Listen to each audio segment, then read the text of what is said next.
Good afternoon, everyone. Today, I'm joined by Mayor Moreau Weinberger of Burlington, as well as the Executive Director of the Vermont League of Cities and Towns, Ted Brady, to discuss permitting and the critical role it plays in housing. For years, you've heard me and others talk about our desperate need for more homes. And we've made significant investments during my time as governor, including a $37 million housing bond in 2017, which leveraged almost $200 million in private funding, as well as the $250 million package I put together for investments that I pushed for with ARPA money over the last 2 years. To anyone who's been trying to buy a home over the past few years, it can't come soon enough. And it's why these investments are so important, and I'll continue to make the case for this funding.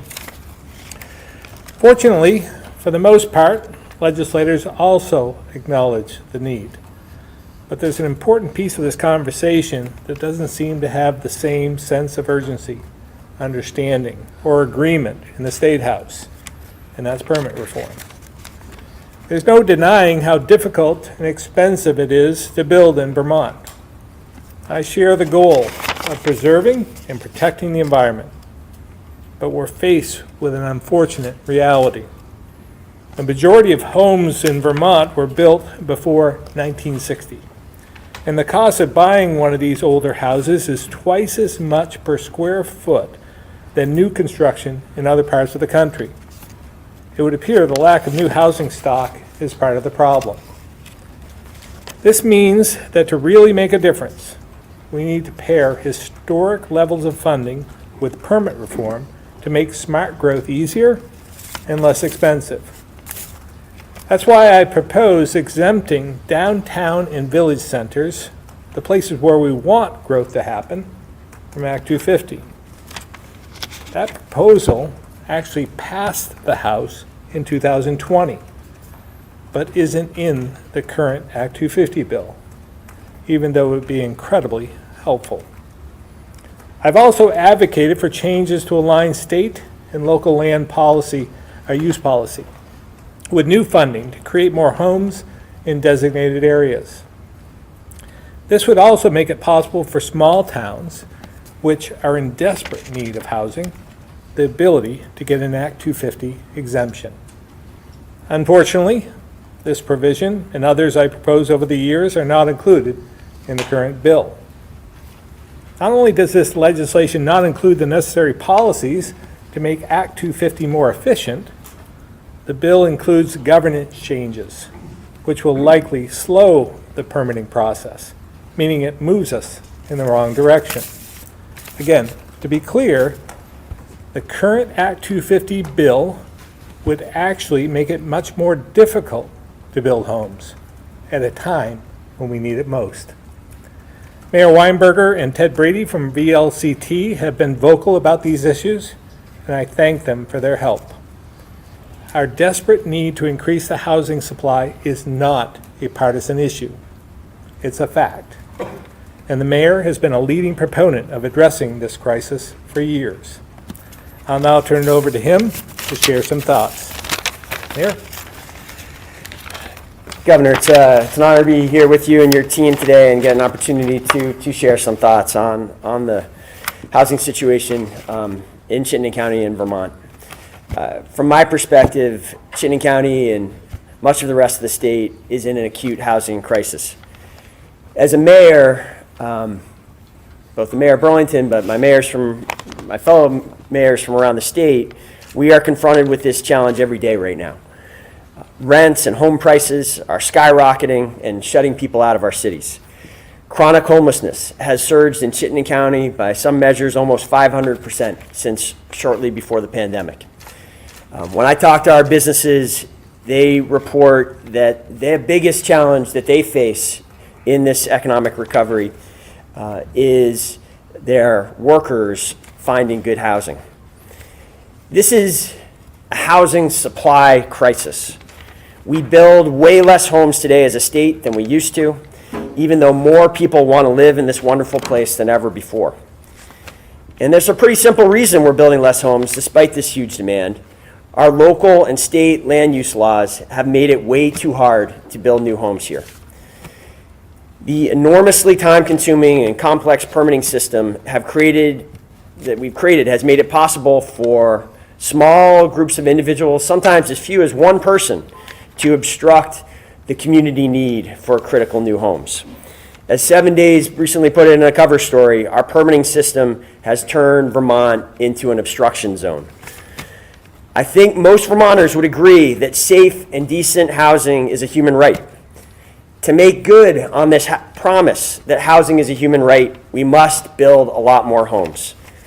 To do that, policymakers at both the state and local level are going to have to find a way to protect the natural features that make Vermont great, that we hold so dear, while also dramatically improving our permitting so that housing can get built at a much faster rate.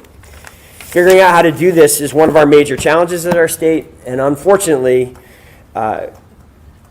currently, the Act 250 reform bill that has passed the House and that seems to be on the verge of passing through the Senate not only would not improve the situation and create substantial material new exemptions for our existing downtowns and villages, it would actually go the other way. It would undo one of the most important pro-housing land use reforms the last 20 years, which was the reform in 2004 of the governance system that allowed builders to consolidate appeals from the local permitting and the state permitting, since they need to go through both in most situations, allowed those appeals to be consolidated in the environmental court. This would undo that. Sounds kind of technical and wonky, but this is a very serious thing for builders, and that is why almost every mayor in the state, as well as dozens of housing professionals and builders, have come out strongly against reverting to the pre-2004 appeal system. Already in our current system, let me try to break it down this way. In our current appeal system, someone who wants to build a housing project or other types of project, in many, many cases, not every case, but in many cases, needs to get a local zoning permit and an Act 250 permit. Currently, if those are appealed, as even one individual can do, that goes to one environmental court, and the environmental court makes a coherent decision there about both of these appeals. That decision can now then be appealed to the Vermont Supreme Court, and contested projects often have to go through each of those steps. I know this because I lived it myself. Before I was mayor, when I was a builder, I had a project in Burlington that had to go through each of those 4 steps to receive a building permit. The proposed change that has passed the House would undo that consolidation, and it would say an Act 250 appeal, well, first of all, it would say the local DRB permit still goes to the environmental court. However, now the Act 250 appeal would go to a new body, the environmental board. Every time you force a project to go to another body, you are forcing a builder to pay tens of thousands of dollars in permit fees, but spend what can easily be hundreds of thousands of dollars defending that permit with the professionals, the architects, the engineers, the traffic experts. And that is what this change would do, is it would add that additional cost and complication back onto many projects. In short, this gives obstructionists to housing projects yet another way to throw sand in the gears of needed new homes. This is the opposite direction that we should be going. It is especially the opposite direction that we should be going right now in the midst of an acute housing crisis. And I urge legislators to find a way, another way, to pass what are some good things in the housing bills that are being talked about this year without including this very problematic provision. Final quick point. Burlingtonians are environmentalists. We believe in the preservation of our natural areas. We believe in the goals of Act 250 of preserving the character of Vermont. The character of Burlington is a place where We have a vibrant city where people of all backgrounds can come to start a career, to start a life, to start a business, to raise children. And that character of Burlington is very much being threatened by our current housing crisis, and this governance reform of Act 250 would threaten Burlington's character by taking us backwards. It also, in the current form, would make it harder to build in general in our Vermont cities and towns. That's why, again, almost every mayor in the state has come out against it. And it is not good for the environment to make it more difficult to build in our authentic, treasured cities and towns. It actually hurts the environment to create more complication there and force more development out into the countryside. So again, Governor, thank you for the chance to be with you on this important issue. Thank you for your leadership trying to get this done the right way, and look forward to continuing to work with you on this. Thanks, Mayor. I'm Ted Brady. I'm the Executive Director of the Vermont League of Cities and Towns. Quick reminder, the Vermont League of Cities and Towns represents all 246 cities and towns here in Vermont, as well as another several dozen units of government like villages and such. And we're here today because the Vermont League of Cities and Towns, every select board, every treasurer, every clerk knows that Vermont's in a housing crisis. And this is not a concept, right? This isn't just using that word crisis to raise alarm bells. Go on and search Zillow and look for some homes in your community for sale. I'm willing to bet money your community will only have a few houses for sale, and never mind houses that are deemed affordable for new young families and for people to come here. So the legislature today, not in theory, the legislature today has a chance to make a big change and a big difference and take steps towards addressing that housing crisis. Unfortunately, of the several bills before the legislature reforming Act 250 and dealing with the permitting side of this problem, and I want to give kudos, the governor, the legislature have dealt with the financial side. They have allocated a record number of resources to building houses. But when the cost of building a house doubles in a couple of years, you just can't keep up with that pace. You have to change the underlying rules by which you build housing to catch up with the needed demand. The legislature right now has a chance to do that. Unfortunately, last week, the House passed a bill, S-234, that was heralded by many as being a step in the right direction, as being a solution to this crisis. Unfortunately, it wasn't a balance. When we do things here in Vermont to conserve land, we have a long history of doing a great job of making sure Vermonters have access to that land, can live on that land as well. And unfortunately, 234 failed to include the provision that the governor talked about and the mayor talked about that would have exempted our designated downtowns from Act 250 to allow for more housing to occur in places where we want it to occur. There's a story here that goes back a few years. Maybe not the full 50 of Act 250, but certainly housing developers, environmental advocates, the governor and legislatures actually came to agreement about 5 years ago, that Act 250 needed to be reformed. They came to agreement for two reasons. One, it was out of date for what we needed to actually conserve. Things changed in 50 years, climate change, you name it. But it was also out of date because our land use policies at the local level have also changed. The state designation programs didn't exist back then. We didn't have zoning in many communities. All of these things have changed in those 50 years. So these groups came together and agreed that there's a thoughtful way to change the way we conserve land, to make it actually more protective, and a way to change the way we develop housing, to steer housing in places we want it to occur, and to steer development in places we want it to occur in the modern environment that Act 250 lived in. One of the kind of most beautiful and simple, elegant solutions was that we could spark new growth by exempting Act 250 housing developments, and really all development, but specifically housing development, in our neighborhood development areas, our 23 designated downtowns, our new town centers. These designated growth centers, they go through a rigorous planning process, which ensures the interests of the neighbors, the interests of the environment, and our long-standing Vermont land use and planning rules are respected. The Vermont League joined with all of these advocates and all of these groups, really from two different perspectives, to endorse this concept.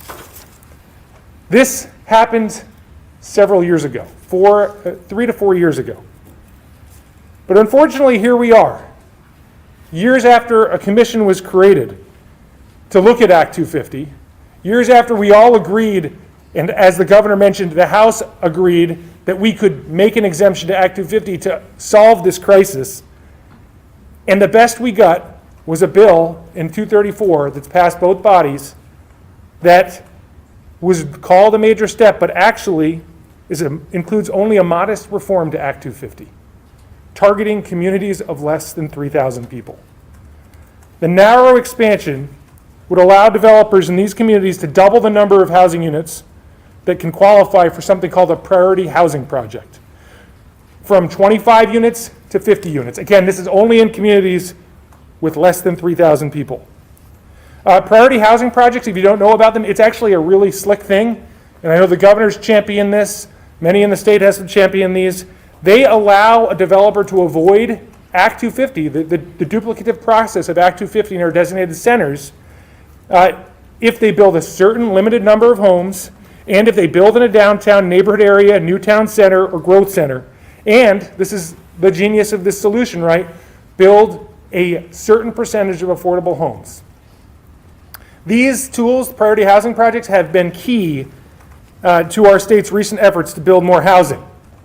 However, they are not the solution, and while any easing of Act 250's jurisdiction over smart growth housing is a good thing, the priority housing project expansion won't begin to meet the challenge of our housing crisis. Put simply, our state's smallest communities of less than 3,000 cannot be expected to fix this crisis statewide. As the mayor has alluded to, and the governor alluded to, S234, this one bill that looks like it has the best chance of passing and coming to the governor's desk, it goes on to increase Act 250 jurisdiction.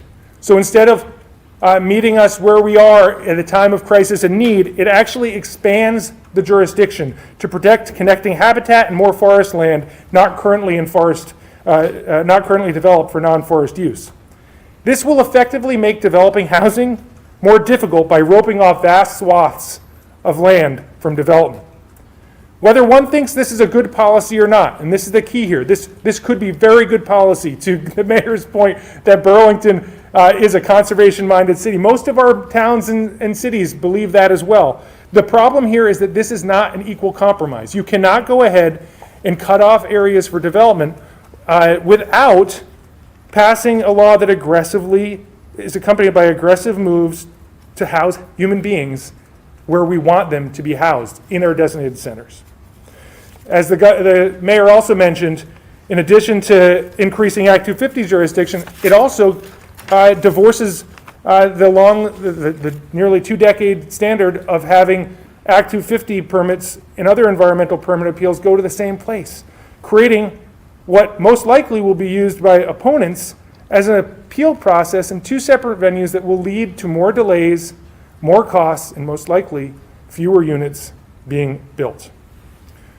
I'll finish by saying the League of Cities and Towns earlier this year, actually last year, at the end of summer, surveyed our members, select board members, clerks, treasurers, planning commission members, and other officials, and asked them, what's the number one issue facing your community? The number one issue by far and away was affordable housing. Access and affordability to housing is making their communities less vibrant, it's making it difficult to attract new employees, and it's making their communities a more difficult place to live.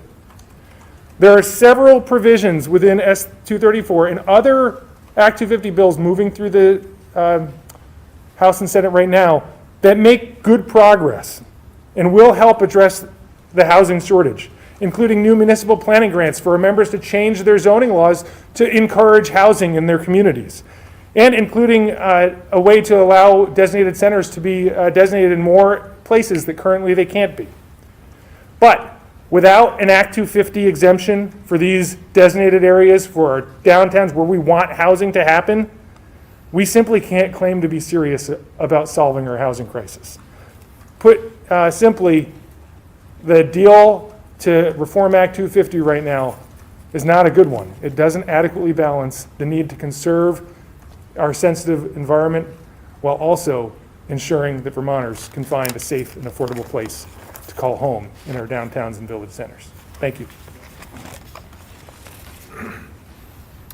Thank you, Ted. We'll get into questions about Act 250 in a moment, but first we're going to have a health update from Dr. Levine.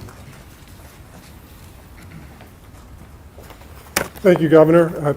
It appears I may be the only one up here today not dealing with a crisis. As we know, COVID-19 is still with us, and just like many other viruses, we as human beings have to endure. It's unfortunately one we have to continue to live with. But it will continue to change and evolve. There's already another version of the Omicron variant with even more numbers attached to its name, the BA.2.12.1.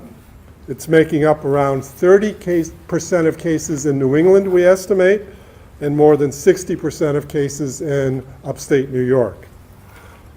This newest variant does need additional study to know if and how it could change our understanding of COVID-19, but CDC officials and our local data support this, continue to believe that people who are up to date on vaccines are protected against severe outcomes. Regionally, we're continuing to keep a close eye on New York State as well as Maine and Massachusetts, which are having increasing disease activity. Our 7-day average in Vermont has increased 4% by 12 cases per day to 338, so relatively static. And today we'll be reporting an additional 4 deaths for a tragic total of 648. Our 7-day hospitalizations across the state increased slightly from 58 to 64. ICU numbers remain in the low teen range. Interestingly, approximately half of all COVID hospitalizations continue to be for conditions other than COVID, and this includes those in our ICUs. As I pointed out last week, although many in the hospital have been vaccinated, a continuing trend and theme seems to be that they have also consistently failed to get at least one booster shot, critical to helping reduce the potential for severe illness. So I'll say it again, if you are over 65 or over 50 with underlying health risk conditions, please be sure to get at least one booster. So as this virus changes, we'll continue to evolve as well, using our data systems to track its activity and provide additional public health guidance as we do with flu and other viruses. As I mentioned last week, COVID continues to spread at higher levels in the Northeast and in Vermont than in the rest of the country. Burlington and South Burlington wastewater data continues to show high but steady levels. The other 6 sites around the state have just started to use a new national contractor, and they require 2 weeks of data before trends can be established. So I don't have any data for them to share at this point. So though many Vermonters are protected against serious effects through vaccination, this is a time when it's even more important to re-examine your personal risk. Please give serious consideration to taking what we know from experience are effective prevention steps, such as wearing a high-quality mask in indoor public spaces and getting tested if you have any symptoms. And even though vaccines do a wonderful job of lowering your risk of hospitalization or severe illness, it's critical to know that if you are an older person or have underlying health conditions, you are still at higher risk. If you test positive, contact your healthcare provider to get treatment as soon as you get your result. While vaccination does protect you from serious outcomes, some people do need an antiviral medication to keep them out of the hospital. So do not assume you are guaranteed smooth sailing if you get COVID, or that mild symptoms early on mean that you shouldn't seek treatment. You have no way of predicting your course of illness, if you fall into one of the higher risk groups. And we have the therapy right here in Vermont, and it is safe to take. And on that subject, we received more great news that in response to our request to boost this week's allocation, we're getting another 2,000 treatment courses of Paxlovid, the most effective antiviral pill. So please know treatment is available if you need it. To continue the theme of evolution, we've spoken many times here about data reporting and the need to focus on the larger picture of COVID, its impact on our health as a population and on our healthcare systems. That's why our epidemiology teams are working on a new COVID surveillance report to look at this disease in a way that's similar to how we look at other infectious diseases such as the flu. The first surveillance report will be published tomorrow and updated weekly. It will help us to look at case trends, impact on hospitals, numbers of outbreaks, vaccination rates. There'll be new information on wastewater surveillance and the proportion of variance over time. We believe this in-depth report will better help us all monitor and determine the risk of COVID in Vermont. We'll continue to base public health guidance on our COVID activity as a state rather than on a county-by-county level. And with the publication of this new report, we plan to phase out our COVID-19 case dashboard later this month. The last update to that will be May 18th. The dashboard's been an amazing effort by our teams in response to this pandemic emergency, and we know Vermonters have relied upon it to be informed along the way.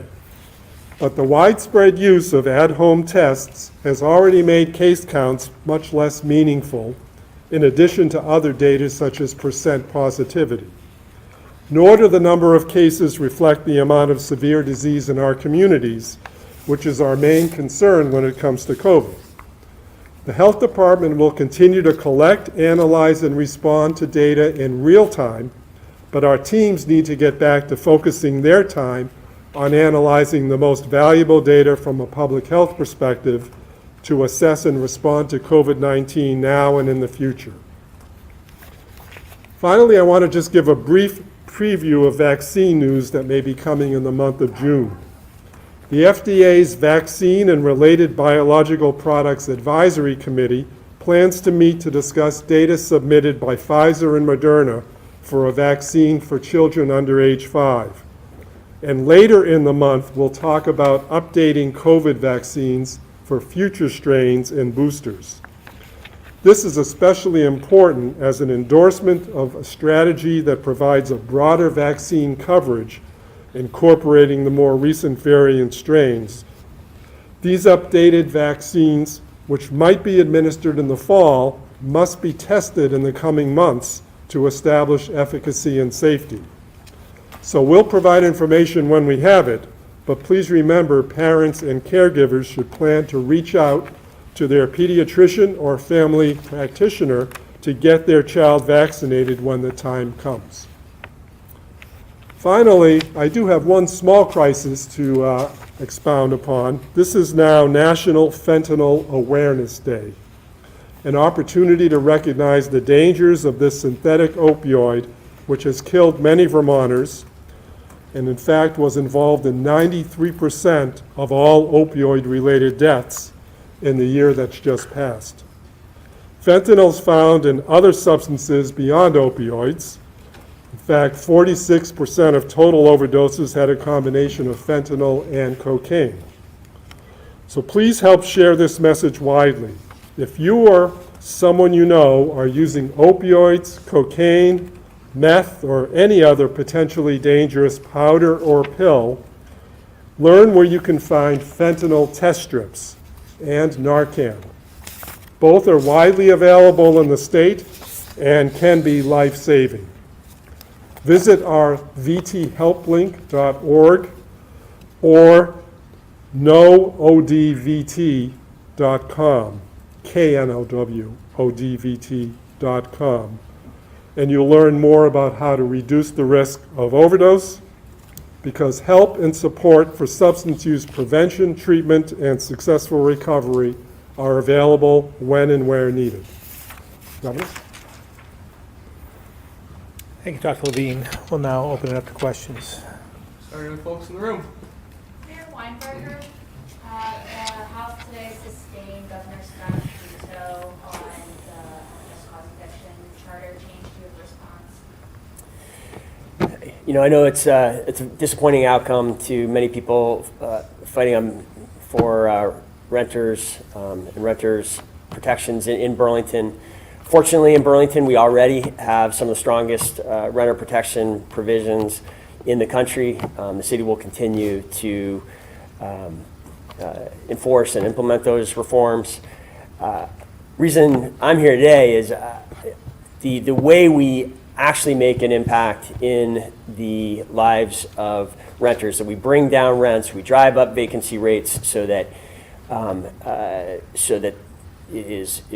that renters need to be respected, and that there is pressure on property owners to properly manage their properties and treat renters fairly. The way we get there is by building a lot more homes, and that's why this problematic anti-housing provision that is currently in S-234 is so important, and why I'm here today. Governor Scott, how do you feel about your veto on just cause evictions in Burlington being sustained in the House earlier today to follow up to the Weinbergers? Well, again, I think it's good news from my perspective. I thought that provision would make the housing problem worse, especially in the Chittenden County area, Burlington being the largest city in the county. That would have a ripple effect across the whole county. So it's really about timing. I don't think it's the right time to implement something like this. Along the lines of what the mayor had just explained, we need more housing. We have a housing crisis right now, today. We don't need to make the housing crisis worse. We need to fix that problem before we tackle other problems. Implementing some of the changes that were in that charter change might be more appropriate after we get more housing in place. And I know that Ted said that there were other proposals that you would have liked to see added to S-234. Could you say or give an example of what you would have liked to see added to? I think if you look back at some of the housing bills that we introduced, we had some Act 250 changes within that. That's what we'd like to see. We'd like everything that we talked about today. We'd like to see more exemptions for municipalities, small towns, and so forth, designated areas. I mean, it just makes so much sense. We need to clear the way for more housing. We don't need to put up another roadblock. And it seems as though some of the provisions we're seeing in the existing bill today does just that. Puts up more roadblocks, creates more bottlenecks, and furthers our housing crisis. So there's still some bills out there that have some good provisions in there. There's still time to include those in the housing bill in particular. I might ask Commissioner Hanford if you might have some suggestions as well. Yes, thanks, Governor. Can you hear me? We can. Yes, the governor was speaking to some of the pro-housing work that was done earlier in the session, and particularly S-226, had a lot of the positive regulatory reforms that we were hoping to see. And as the speakers today mentioned, it was pulled and added to 234, which has some problematic elements to it. We're hopeful that that gets worked out and we can get the positive regulatory relief that goes along with the very positive housing proposals that are in S-226, like the missing middle, like manufactured housing reform, like a pilot project to help communities establish new neighborhoods and what it would look like to build the sort of housing that we need for the future in a smart growth way with the proper planning and infrastructure to go along with it. So there's a lot of positive work in the housing front, but we need the foundation, the fundamentals that go along with it, such as these regulatory reforms, to really build the whole package. Governor, lawmakers failed to override your veto as well on the clean heat standard. Your thoughts on that, and what is the plan moving forward in addressing our mandate under the Global Warming Solutions Act? Well, that's breaking news for me. Thanks for sharing. From my standpoint, once again, I didn't see where, and I know that the legislature had different thoughts on this, abdicating our position, abdicating the initiative to the Public Utility Commission is fine for them to do. But I felt the need for it, the legislation, whatever they came up with for a plan, think of them as the architect. Whatever they came up with for the plan needs to come back to the legislature in bill form for it to be debated.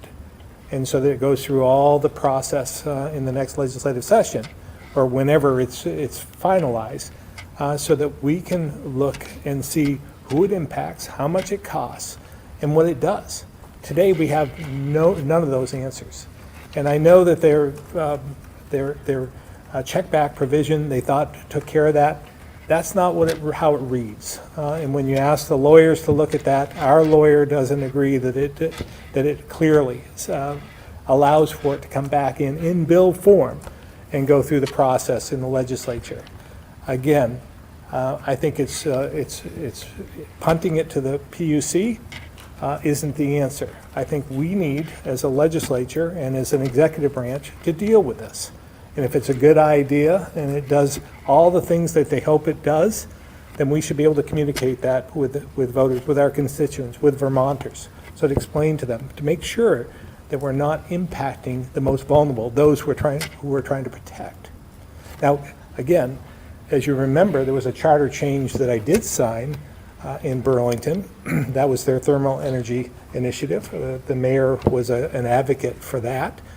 And I let that go. I signed it because it was clearly stated in the end. Clearly, it said, any assessment, and I'm paraphrasing, but any assessment that is going to be imposed on Burlingtonians would go back to them for a vote before being imposed, right? So they get a vote on that. They get to plan this, to take and articulate that to their constituents, and then they have to take a vote on that. So all I'm asking is for the representation in the legislature to clearly explain what this is and to live by their vote and explain it to their constituents. Yes? I could follow up on that, Governor.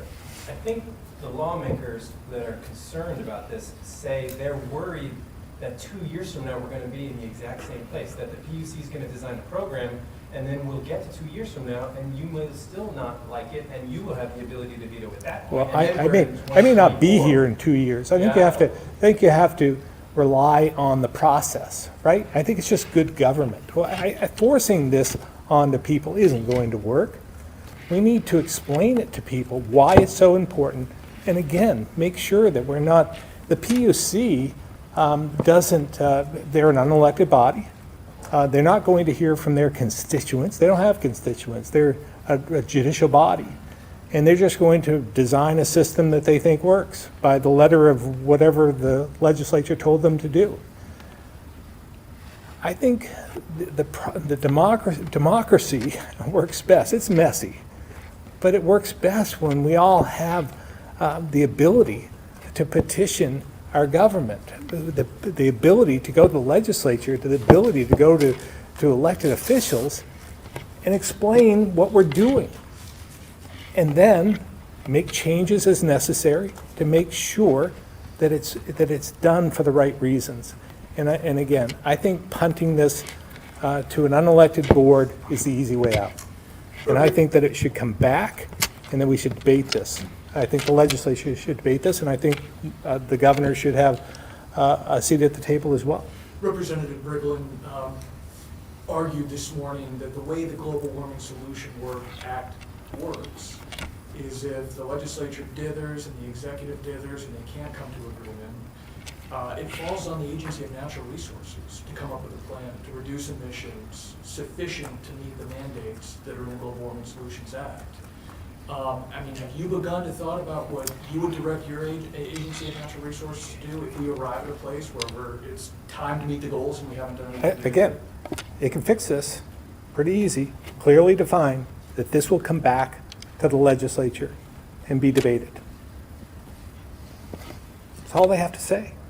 This bill could go through, just clearly define that it comes back in bill form. Pretty easy, pretty simple. Did it with the charter change. It could be done with this. Instead of some of the artful legal interpretation that they came up with. It just gave them all kinds of opportunities. And again, maybe their intent, maybe the intent of this legislature was different. But as I've been reminded many, many times over the years, it's not your intent. It's not the intent of the legislature. It's what they wrote. It's what they passed. It's the law. And that's what you go by. Have you been able to determine whether conferees that are working on the tax bill and the economic development package are getting to a place that you're going to be okay with? Yeah, I mean, they've come a long ways, and I really appreciate the work, especially with the economic development bill. I don't know what they've come up with exactly with all the details, but they're definitely moving in the right direction. There's a path forward there. And your thoughts on the budget that conferee shook hands Yeah, on? same thing there. I mean, it's not everything I hoped for, but it moved in the right direction. They came a long ways to include some of our provisions, and they provided allowances, which is good budgeting, by the way. Something the House should have done when they sent the bill over, but put an allowance in for specific, like for economic development or whatever it is, as a placeholder. Makes a lot of sense. Your thoughts on the yield bill? I don't know where we're at with the yield bill at this point in time. I just don't know. Obviously, with the yield bill, I wanted tax relief, and I wanted money for CTEs. And we'll see if they include that or not. Fair to say, though, that you're feeling optimistic right now about a path forward to being able to support spending package and tax plan? Yeah, I mean, I think I feel better today than I did 3 days ago. And I appreciate the legislature and some of the members for conferees working towards including us in the process. Governor, back to housing, the Act 250 bill as it stands, would you veto it? If it was just the way it is right now, Yes. yes, we're better off without it. And would it be, is this hinging on the downtown exemption? If they include that, would you sign it? No, there's too many other bad things in that bill. I think they need to look back and see the other good things that are in, and again, focus on the crisis at hand right now. What beyond the governance change is a poison pill for you? There's the force frag.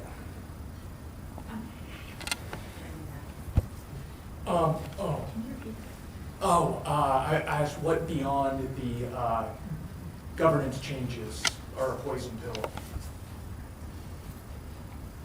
I said forest frag. Governor, you make a lot of, over the last few weeks, as we watch you have these types of discussions, you seem rather frustrated with the legislature. Didn't you say something not too long ago to the, you come across to me as like a parent who's trying to corral their kids, and you're not being as successful as you'd like. Well, there's always frustration. I've been part of the legislature and part of this process for over 20 years now. Typically, no one's happy by the end of the session. I think that this session in particular, and I think there would be legislators, especially those on the money committees, that would agree with me. When there's more money involved, it gets harder. It gets more difficult. When there's less money, it seems as though, we come together and figure this out. But the more money you have, the more difficult the decisions are. And I think, with the pandemic, I want to, at least present the case that the pandemic has led us to more remote legislating. I don't think Vermonters were and rightly so. I'm not criticizing the decisions made there. But it hasn't led to good government. People haven't been able to get involved with legislation. I don't think even the members themselves have had the benefit of talking with one another, getting together in the hallways, learning about different issues. And I think what we're seeing right now is, now that we're back in the building, I think all of these issues that have been worked on over the last year or so remotely are now coming to fruition, and not everyone's happy. Not everyone understands what they're now voting on. So it's led to some more confusion, but again, we'll get through this.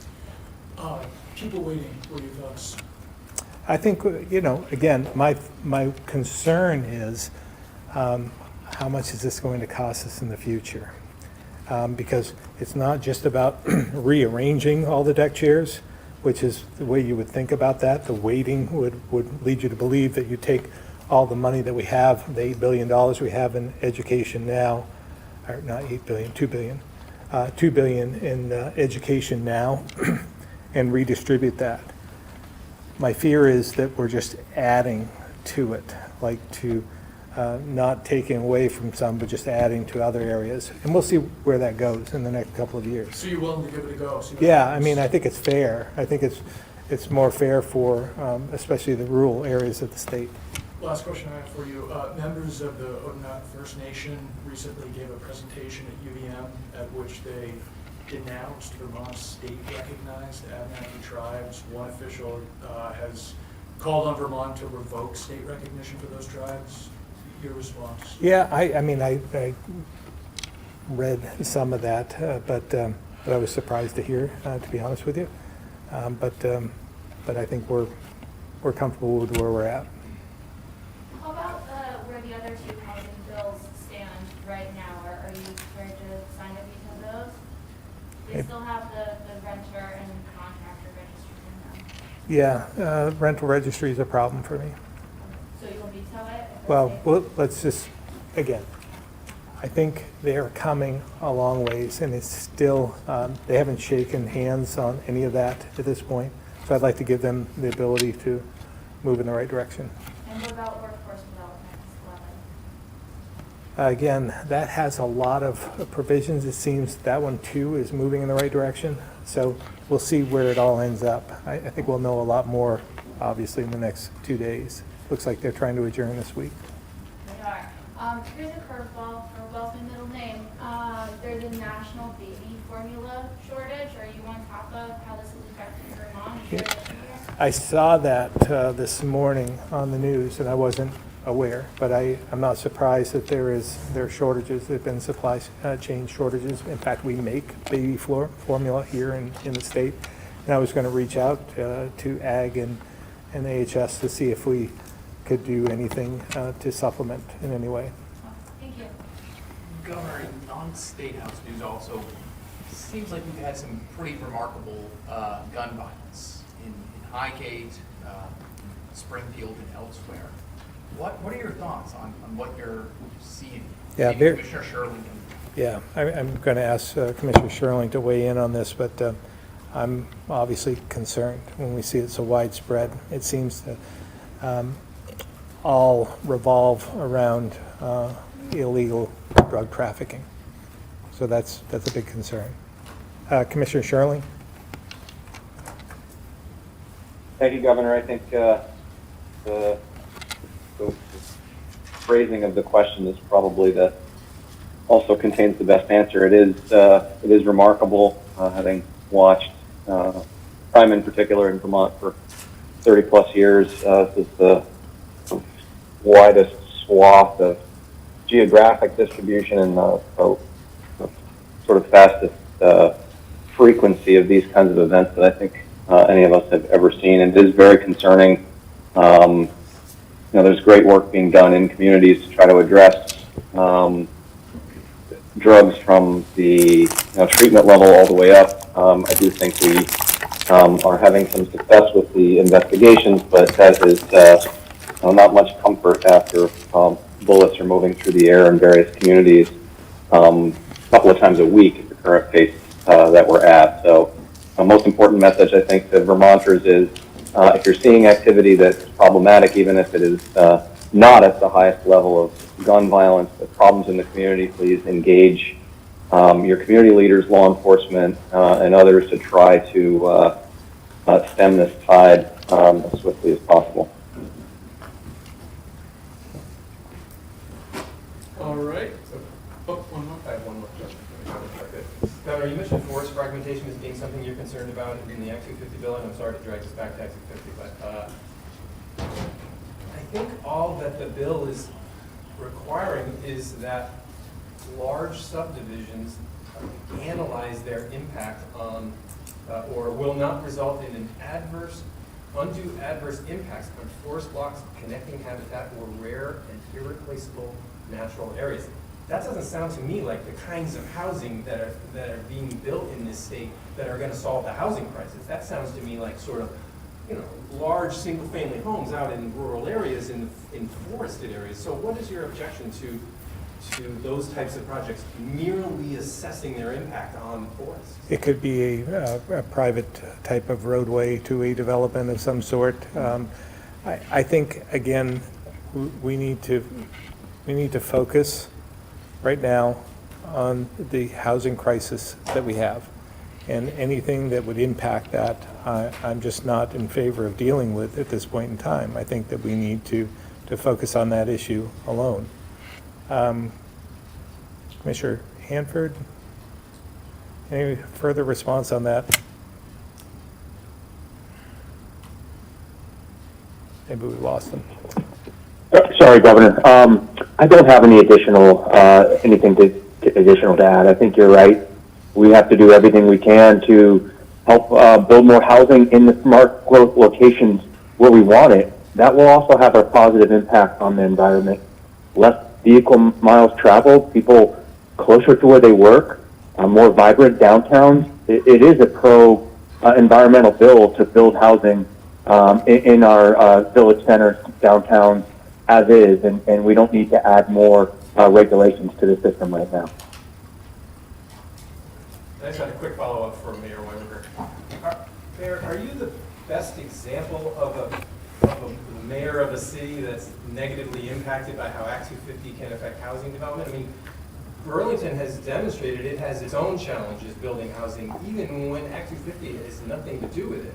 And I think Burlington benefits from multiple areas in the city where Act 250 has no applicability at all, because you've got these priority housing development areas, I think, and even neighborhood development areas in the city, right? So is Burlington the best example of a city somehow restrained from growing its housing stock by Act 250? So, first of all, it's not just me that's making this point. I believe 7 of Vermont's 8 mayors have signed one of the couple letters over the last, since early April, raising concerns about this. So this is not something that is my concern alone. If anyone is, I've referenced this is an issue, frankly, I don't think has gotten enough attention over the last couple months. Again, there's been mayors, builders, housing professionals that have been raising concerns about this, written these letters. If people want to see these letters, they can get them from my office. And they're also, they've been submitted in legislative testimony and whatnot, so you can find it there. But my office, Dan McLean, would be happy to get those to you since I keep referring to them. Your point is you're right that Burlington does have some narrow, limited exemptions for some projects in the downtown. There's a lot of areas where we would like to see housing being built, where it's explicitly a city policy that we would like to see housing being built, whether that's in the south end or the north end, along the transportation corridors that are outside of those designated areas, and that would, if this passes, be subject to this additional hurdle. You'll never hear from me that we've done everything we need to make housing easier, even at the local level. I've worked for a decade to make some very big changes to zoning to make it easier to build housing, and it has had some impact. I've got 3 more announced last December, a major housing action agenda that included 3 major upzoning efforts that we're actively working on now. We got more work to do. There are other challenges, and you'll never hear me say that it is only this Act 250. But what I am saying is It is already so hard to build housing in Burlington and Chittenden County throughout the state. We should be focused on making it easier, as we are in Burlington. We should not be doing something that is pushing us in the wrong direction, that is making it worse, and that's what dozens of housing professionals, builders are saying this would do. It would make things worse in the middle of a housing crisis. All right, we'll go to the phones now, starting with Tom Davis, Compass, Vermont. And we got a new microphone, Tom, so I hope you don't have any of the complaints coming in about the audio.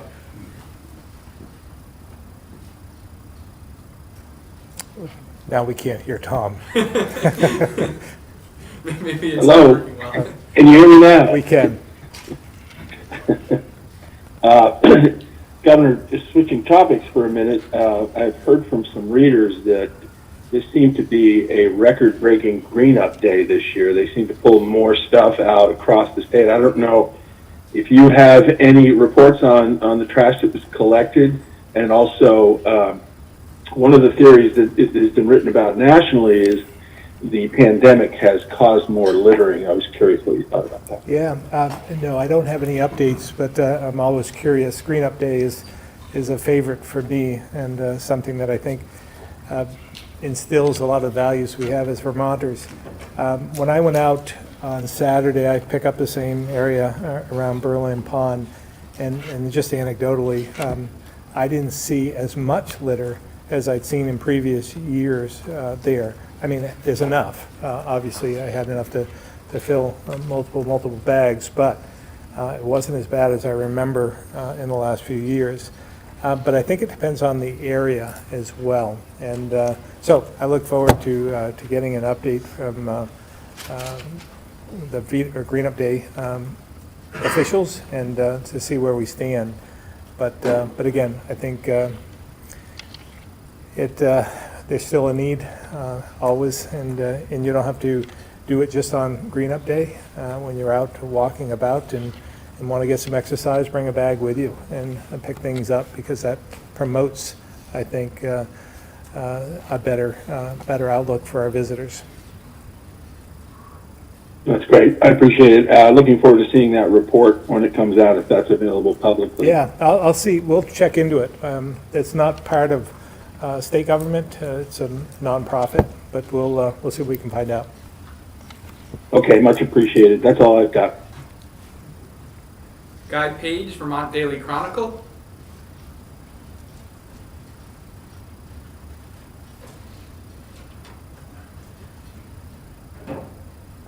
Guy Page. All right, we'll move to Chris Roy, Newport Daily Express.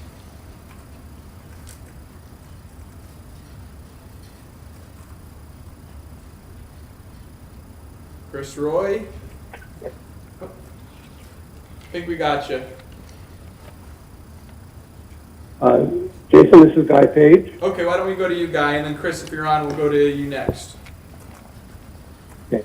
I just wanted to say, please get back to me at the end of the queue, and I'll have my questions ready then. Thank you.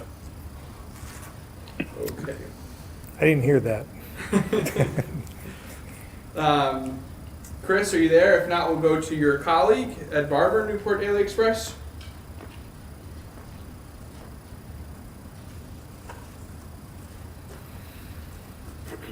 All right, we'll try. Yeah, good afternoon. I'm all set today. Thank you. Thank you, Ed. Tim McQuiston, Vermont Business Magazine. Hi, Governor. I had a lot of questions about the housing in Act 250, but I'll try and narrow it down. One of the questions I get is how could there be a housing shortage in Chittenden County when there's been so many apartment buildings built in the last few years and more are going up all the time? And is this because, you know, Vermont has the lowest housing density in the nation, in that, you know, household size? Is it just the apartments aren't picking up enough slack, even though there's been so many units? And is that why you're pushing more single-family home type of development? I actually don't have the answer for you. Maybe one of my experts behind me might have the answer, or Josh. Go to Josh first. We'll go to Josh first, and then we'll go to Ted, and maybe the mayor after that. Josh? Yes, hi, Tim. Can you hear me? I can hear you, Josh. You know, we've had a number of studies that have shown we are over 5,000 units behind in our housing stock, just for the existing need. And you're correct, a lot of that is related to smaller household size. You know, we have a lot of 1, 2, 3 person households, and much of our housing stock was built before 1960 when household size were much larger. So we have a need for a lot smaller units, 1, 2 bedroom apartments, and we've seen a lot of those in Chittenden County. But if you remember the Building Homes Together campaign, the Vermont Futures Project, it's always been talking about a net increase of 5,000 units just to meet the existing demand. And that doesn't count, you know, sort of the influx of folks that are maybe looking to move to Vermont. And so that's why there's still more to be built, even though you're seeing great progress in Chittenden County, especially some of the larger apartments. And I just wanted to add another point to the discussion on the Act 250 and S234 and the priority housing project exemption that exists. It's been used, and it proves to us that if you designate an area that is smart growth and you give folks an easier path to build housing, they'll take advantage of it. If we hadn't had that, where would those units have been built? I'm not sure we would have a good track of that. But because we've given an easier path to build more densely in smart growth locations, we know where these units are being built. We see the benefits. But the priority housing project doesn't solve all the housing needs, and it's why a cleaner exemption is needed. You know, we have homeownership units that need to be built. We have a crisis shortage level of single-family homes, modest homes for growing, you know, families to purchase their first-time home, and we need more of those units built. And anything that gets in the way of that is going to, you know, make Vermont less equitable. You know, folks that either can afford a large, big home outside of town, or you know, an affordable apartment. That doesn't make for a complete community. So we need to allow room for neighborhoods with modest single-family homes to be built as well. And if the state's really going to solve its housing problem and be equitable and have vibrant communities that include everyone. I had a question for Mayor Weinberger also about City Place. That's over 400 units if that were to go through, and a lot of people, well, they ask me what's happening with it, so I'll ask you, Mayor. So here's where we're at, Tim. The city in 2020 once again delivered everything the city is responsible for in this public-private partnership. This is a project that has always been on private land where privately owned developer needs to perform and needs to deliver. The city has, again, done its job, and where we're at is 2022 is a year in which the developer needs to deliver. They certainly made significant progress in 2021 in many areas, but they're now in a crunch time, and they are the ones that can best speak to whether they're going to get this done. I know there's a great deal of activity happening behind the scenes right now, and hopefully the project has some positive announcements to make soon. If they don't, I will say the city will once again hold them accountable for their performance failures. We went to court a year ago and secured a new settlement that resulted in the city securing millions of dollars of land and contract benefits to build the city's public infrastructure, which has been the public part of this project from the start.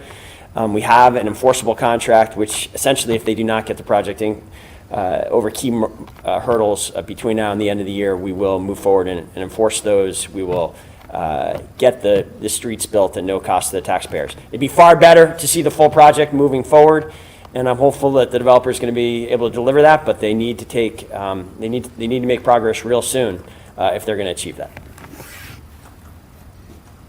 Ted, did you have anything to add to any of that? I'm not putting you on the spot or anything. Well, thanks, Tim.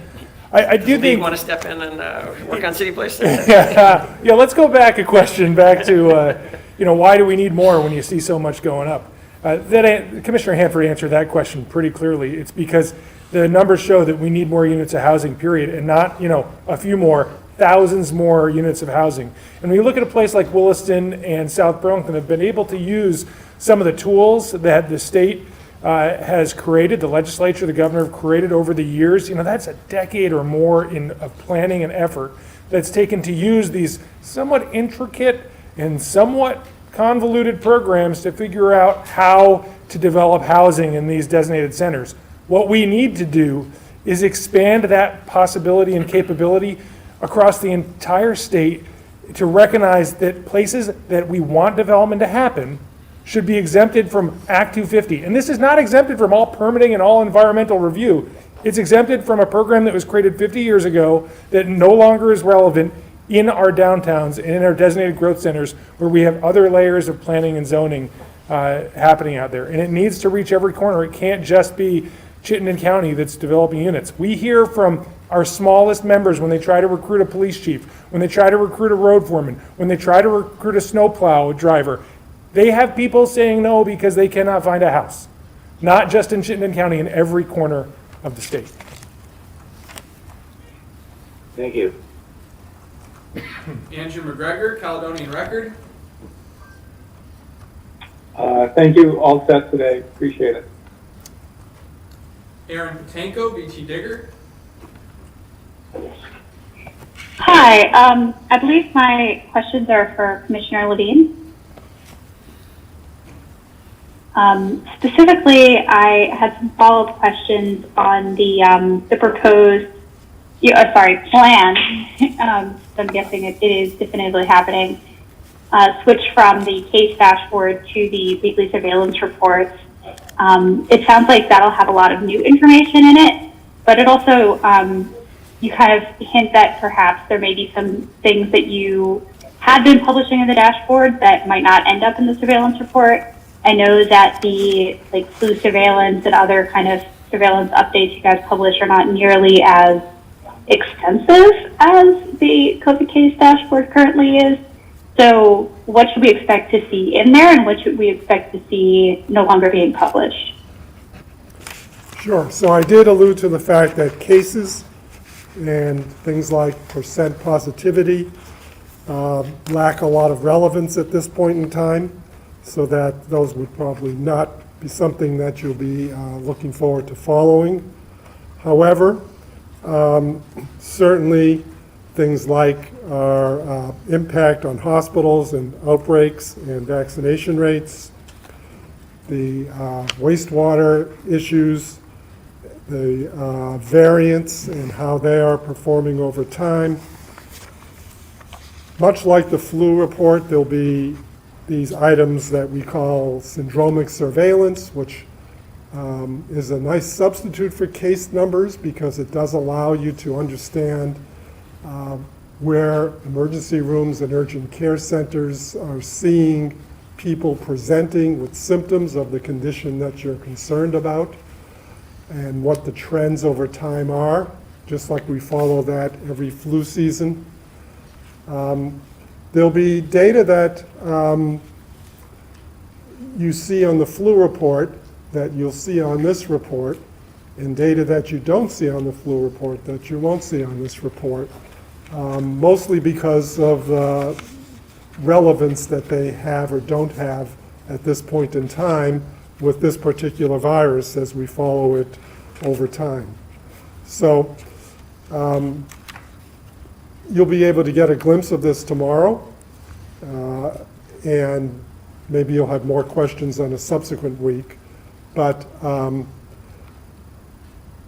why don't you just do that? And then we'll also have things that get added to it later as they become more available in terms of some of this wastewater and variant analysis. I also know that the dashboard is kind of designed to be interactive and accessible, and the raw data is published via the Vermont Center for Geographic Information. The word report, on the other hand, kind of evokes a PDF format. To me, is there going to be kind of any specific effort to put it into interactive format, or is the raw data still going to be published that kind of powers that report, or are those kind of processes also going to be taken away? No, so the raw data is available on a GEO website, which will continue to be available. And in fact, it's data that we in the health department will continue to follow, so that even if a Vermonter or a person in the media is not tuned into wanting to have that interaction, clearly the data doesn't vanish out of the planet. We will have it and we will use it. But a lot of that raw data will still be available. Maybe this is a better question for, I don't know if someone from the Department of Financial Regulation is on the call, but I noticed that they haven't published their usual modeling update this week. Are they just running late, or is that also going to be kind of phased out? Yeah, so they are not on the call today. And as you know, there was a transition in leadership at the DFR, as well as a key data person. So the transition of the material that's on that website has yet to occur.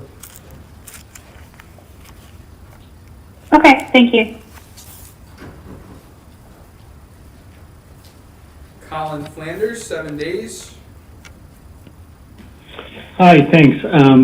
So people have been hearing for weeks now that a lot of how we respond to the pandemic as individuals is up to us to decide what we're comfortable with, what are the individual responsibility. And I think some people are going to see this move of stopping to update the case dashboard runs a little counteractive to that. If you don't know how many cases there are each day, if you don't know what the prevalence is like in your individual county, how are you supposed to make a decision based on your own individual health? Can you talk a little bit about that? How does that not undermine that message? Dr. Levine. Yeah. Certainly, the word undermine sounds more nefarious, and I would want you to understand that there's a lot of data available, a lot of interpretation available. The CDC community level map and community level concept is still one that's alive and well, and that is available to all of us. And we will be able to communicate, I think, quite effectively over time. Obviously, if something dramatic changes, like it did in March of 2020, there'll be different measures taken, as you saw then. But right now, we believe that the data that's available and the opportunity for people to interpret it with our guidance and without our guidance, if you will, is always going to be present. So I don't think, again, I've always cautioned against a daily look at anything and drawing a conclusion from it, because it really doesn't make sense unless you start to look at where the trends are, and the trends take time to develop. So again, if there are people who have an addiction to going on the case dashboard every day and waking up and deciding if they should put a mask on or not, that's probably not the way that they should be approaching this. And it should be really over broader swaths of time and looking at trends in the data. Okay, and then just a couple more things for you. These reports that are going to be coming out weekly, I wasn't sure, based on your comments to Aaron's question, are like weekly case counts going to be in those?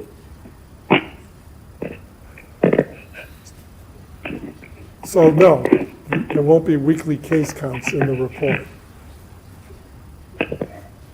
Okay, so if there is somebody who does enjoy following along the daily case counts, where do you recommend that they look to find this data?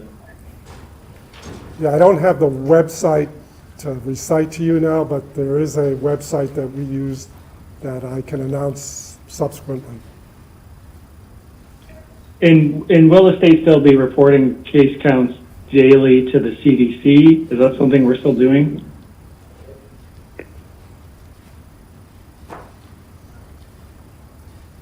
I don't believe we are doing that.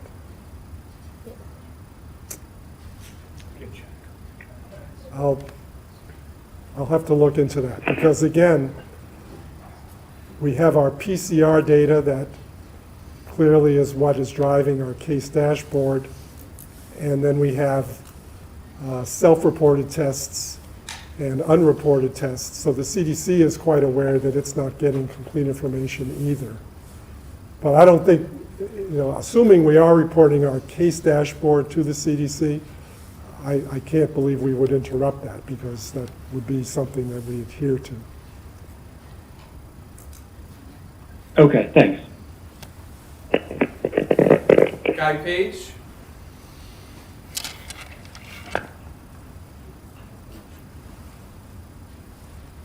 Guy Page, Vermont Daily Chronicle?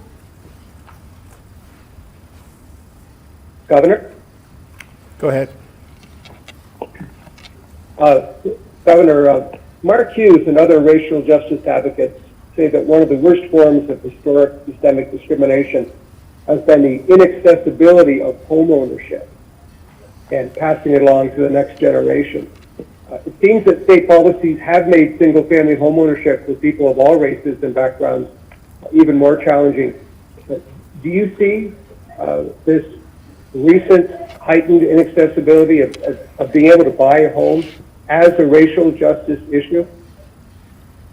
I think it's a crisis that is affecting all of us, and it isn't race related, or I think it's as significant for all of us as anyone.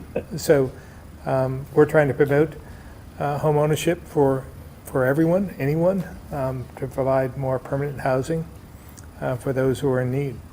And I think that it is, it's a milestone in everyone's life to have property, to own a home, and someplace to call home. So I think that's part of what we're trying to accomplish. Okay, thank you. Also, could you or Commissioner Levine please confirm that the Title 10 money that was reserved in last year's budget, I believe the year before, for family planning, for Planned Parenthood, because the federal money was taken out, is not in this year's budget, and that it has not been reallocated or repurposed as another budget item for Planned Parenthood? Yeah, I wonder if Kristen might be on and could answer that. It seems to me that, and I'm just going by memory, that in this budget, for the next budget cycle, that we've included Title 10 money, but I may have that wrong. Kristen, do you have, are you on? I am, Governor. I believe that's correct, but I will double check the draft in front of me and circle back. I'm sorry, I guess I didn't quite hear that. Do you believe that it has been included? I believe in this budget that is being debated at this point in time for the next fiscal year. Yes, I believe it has. But let's make sure we're dealing with facts, and Kristen or someone will get back to you with that information. If it has been included, how does that square with the federal government?